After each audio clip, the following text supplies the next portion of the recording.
Para saan ba ang ating mga buwis? Para po yan sa mga proyekto ng gobyerno tulad ng C5 Extension Project na pinuna naman ng Commission on Audit o COA dahil sa di raw maayos na pagkakagawa. Questionable rin daw ang ilang kontrata nito kaya pinababalik ng COA ang bahagi ng perang inilaan dito. Saksi si Salima Refran.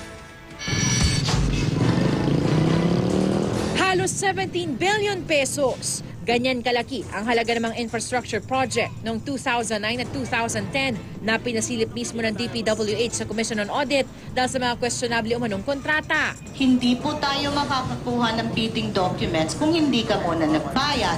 Pero dito po lumalabas na nakakuha ng bidding documents, nakapag-submit nga po ng bidding documents maski hindi pa nagbabayad. So again, it is a red flag as far as we're concerned.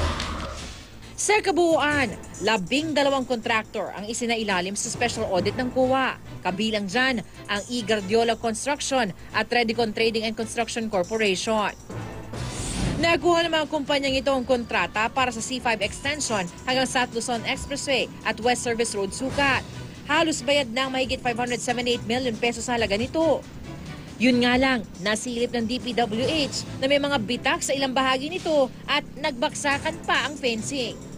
Bukod dyan, kwestiyon din ng COA ang proyekto. Paano mo i-implement ang sabay-sabay na proyektong ganito? Iisang set ng tao ang ginagamit mo. Many of the contracts were signed by the PAC chair. This is a very big violation because ang PAC hindi po talaga dapat pumipirma sa kontrata. It's a clear case of a conflict of interest. Dahil sa nabistong irregularidad sa mga kontrata, naglabas ang notice of disallowance ng COA para sa ilan sa mahigit 184 million pesos na halaga ng mga proyektong ito.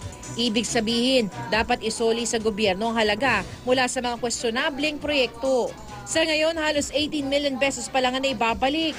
Tinawagan ng GMA News sa mga kumpanya, pero bukas pa raw handa mabigay ng pahayag ang mga tagapagsalita ng mga ito. Ako si Salima Refran, ang inyong saksi.